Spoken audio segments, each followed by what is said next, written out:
हो गया यहाँ पे काम, नहीं लग रहा जोर, और ये भी नहीं लग रहा जोर के बाद भी आके ये अपनी बैक में जो स्पैज्म हुआ है उसके बावजूद भी 2 विकेट ले गया वो। सही बात है। उसके बावजूद भी जो कॉन्स्टांस ने पंगा लिया 2 विकेट ले गया वो, फिर वो चला गया ऑफ द फील्ड। सोचो आप, इस हालत में भी 2 विकेट ले गया। उसकी दहशत जो ऑस्ट्रेलियन ड्रेसिंग रूम में थी वो मैं आपको समझाना चाहता हूं। जो शर्मा जी कह रहे हैं नहीं जी मैं तो रिटायर नहीं होऊंगा, अभी भी कप्तानी के सब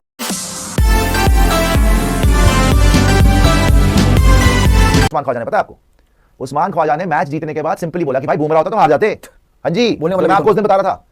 जो ये शर्मा जी किस्मत के तो बहुत धनी है ही कि उसका वर्कलोड, अच्छा वर्कलोड क्या मैनेजमेंट करेगी ये भी बताऊंगा आपको भी, ठीक है। उसे 52 पता नहीं कितना 150 ओवर डाल गया, 151 ओवर्स, ठीक है जी। और 53 ओवर्स तो उसको मेलबर्न टेस्ट मैच में करवा दिए थे। जब मेलबर्न टेस्ट मैच में उसे 53 ओवर्स डाले बुमराह ने, उसके बाद वो हो गया यहाँ पे काम, नहीं लग रहा जोर, और ये भी नहीं लग रहा जोर के बाद भी आके ये अपनी बैक में जो स्पैज्म हुआ है उसके बावजूद भी 2 विकेट ले गया वो। सही बात, उसके बावजूद भी जो कॉन्स्टांस ने पंगा लिया 2 विकेट ले गया, फिर वो चला गया ऑफ द फील्ड। सोचो आप, इस हालत में भी 2 विकेट ले गया। उसकी दहशत जो ऑस्ट्रेलियन ड्रेसिंग रूम में थी वो मैं आपको समझाना चाहता हूं। जो शर्मा जी कह रहे हैं नहीं जी मैं तो रिटायर नहीं होऊंगा, अभी भी कप्तानी के सपने देख रहे हैं भाई। सोचो आप, ये सेल्फलेस है कि शेमलेस है, खुद डिसाइड करना।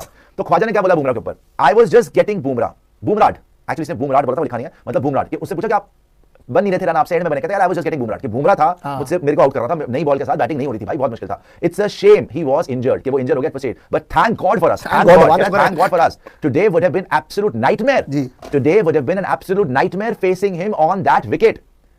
तो मुझे तो लग रहा है शर्मा जी ने विकेट देख के वो हो गया, थैंक यू वेरी मच, क्योंकि विकेट पे जब वो बोल रहा है कि जब बुमराह होता है इस विकेट पे, देखो भाई 185 हमने बनाया, 181 हमने बनाया, 161 हमने बनाया, बुमराह बाहर हो गया, आपका खेल खत्म हो गया, 4 विकेट पे खत्म हो गया आपका काम, कुछ रात से तो बॉलिंग होनी नहीं थी, ठीक है जी। So it would have been an absolute nightmare facing him on this wicket. As soon as we didn't see him out there, we thought, all right, we have got a chance here. He's the toughest bowler I have ever faced. सही बात। अच्छा, इसमें important line क्या है, ये Usman Khwaja personally नहीं बता रहा, सिर्फ अपनी बात, पूरी टीम की बात कर रहा है। कह रहा है जब हमको पता चला, पूरी टीम के लिए बोल रहा है, as soon as we didn't see him, जब हमको पता चला पूरी टीम को कि भैया वो नहीं आ रहा बॉलिंग करने, तो हमने सबने सोचा कि हाँ भाई अब हमारा चांस है जीतने का। क्योंकि अगर ये 150 पे भी आ जाता, सनी भाई ने भी बोला था कि 150 अगर तुमने बना लिया विद बुमराह तो मैच जीत जाओगे, विदाउट बुमराह 200 भी कम है, और वही हुआ, और वो वही बोल रहा है। मतलब जो हम उस दिन इतनी बातें कर रहे थे, मैंने भी बोला था आपको कि जीत जाओगे, वो नहीं हो पाया बिकॉज़ बुमराह नहीं था, और वो इसलिए भी नहीं हो पाया बिकॉज़ सिराज भी गंभीर के बाद में बोला प्रेस कॉन्फ्रेंस में कि may be he was injured, कि 100% नहीं था वो, इसलिए सिराज की भी उस दिन बॉलिंग अच्छी नहीं हुई। आपको क्या बताऊं, तो ये लेवल है बुमराह का, और आप बोल रहे हो कि जी अर्न करना पड़ेगा, यंगस्टर को, जायसवाल को देख लो, पंत को देख लो, नीतीश कुमार रेड्डी को देख लो यार। नीतीश कुमार रेड्डी डेब्यू पे ऑस्ट्रेलिया में, आपका आज तक 100 नहीं है ऑस्ट्रेलिया में, वो डेब्यू पे मार गया 100 ऑस्ट्रेलिया के अंदर। हाँ जी, नहीं मैं ये बोल रहा हूं कि बुमराह की बात तो ठीक है, लेकिन क्या हो रहा है ना कि सब ब्लेम ये भी हो रहा था कि सिराज के साथ क्या हुआ, सिराज की लाइन क्यों भटक गई थी। क्या आपको पता, बड़ा इंटरेस्टिंग फैक्ट है कि 2023 के बाद से आपने सिराज को रेस्ट नहीं दिया, और सिराज ने पता कितने ओवर डाले 2023 के बाद ऑल फॉर्मेट मिला के 671 overs, 671 overs bowled by Mohammed Siraj after 2023। ये वर्कलोड मैनेजमेंट किया आपने। ये तो अब आपने बड़ी प्यारी बात करी वर्कलोड मैनेजमेंट की, अब तो सिराज की बात कर रहे हैं, चलो वो तो अब बुमराह पे आया था, ठीक है। शर्मा जी ने क्या बोला था बुमराह के ऊपर, शर्मा जी ने क्या बोला था कि जी मैं तो बड़ा केयरफुल रहता हूं। उनसे पूछा गया मेलबर्न में, भाई जर्नलिस्ट ने क्यों पूछा मेलबर्न में, क्योंकि वो देख रहे थे भाई आप तो बुमराह को पहले जा रहे हो, शुरू में भी, मिडिल ऑर्डर के लिए भी, टेल एंडर के लिए भी, चल बुमराह लग जाओ बुमराह, मतलब आपने सब कुछ दाव पे लगा दिया है ना, कि बुमराह बस बॉलिंग करते रहे।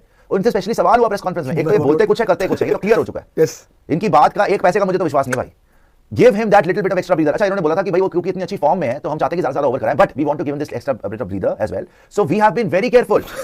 आई have been very careful, we have been very careful. उसके बाद I have been very careful, मैं खुद ने, मैंने भाई बहुत संभाल के रखा मैंने, my God I talk to him about how he feels and stuff like that carefully. I am trying to do that on the field. ये तब था मेलबर्न की प्रेस कॉन्फ्रेंस, या शायद एडिलेड की, मेरे ख्याल तो मेलबर्न की है, जब उसने 53 ओवर्स कराए थे, अपनी जिंदगी के सबसे ज्यादा ओवर एक टेस्ट मैच में कराया। और उसके बाद क्या हुआ आपको बताइए, आज क्या स्टेटस है बुमराह का पता है आपको, आज क्या स्टेटस और क्या तमाशे चल रहे हैं, इस पे एक बार गौर कर लेते हैं। बुमराह की इंजरी अपडेट, ये पूरे शो में हमने आपको बताया, ड्रेसिंग रूम में क्या हुआ, हमारे सोर्सेस क्या कह रहे हैं, शर्मा जी का क्या हुआ, सब कुछ हमने बताया। सबसे इंपॉर्टेंट पार्ट इस शो का अब है बुमराह की इंजरी अपडेट क्या है। तो जो हो गया वो छोड़ दो, मिट्टी पाओ, गंभीर, रोहित, टॉक्सिक ड्रेसिंग रूम, ठीक है, ये बातें समझने के लिए अच्छी हैं, आपको बताने के लिए अच्छी हैं। आगे क्या होने वाला है भाई, अब आगे क्या चल रहा है, क्या हमने वही हरकतें कर करके फिर से चैंपियंस ट्रॉफी बर्बाद कर लेनी है। सबसे इंपॉर्टेंट पीस क्या है चैंपियंस ट्रॉफी के लिए, जो आप सुन रहे हो ना, ये रिपोर्ट आ गई कि बुमराह वाइस कैप्टन होंगे चैंपियंस ट्रॉफी के, बुमराह वाइस कैप्टन होंगे चैंपियंस ट्रॉफी के। पहले उसकी इंजरी की रिपोर्ट तो बताओ भाई, पहले ये तो बताओ कि वो फिट होगा कि नहीं होगा। सही बात है, फिटनेस देखते हैं, इंजरी अपडेट देखते रहते हैं, दिखाएगा बुमराह की injury update. Now this is the most important part of the show, तो please listen carefully. Jasprit Bumrah to skip majority of England series, ये रिपोर्ट्स आ रही है। He is to skip majority of England series, ये तो इंग्लैंड आ रही है जो मेरे ख्याल 22 तारीख से शुरू है, वो ज्यादातर वो सीरीज में दिखेंगे नहीं। सही बात है, yes. Grade of injury is yet to be ascertained. yes. अभी इन्होंने खुल के नहीं बताया कि उसकी इंजरी कितनी सीरियस है, कितनी नॉन सीरियस है, हुआ क्या है, अब ये समझ लो आप।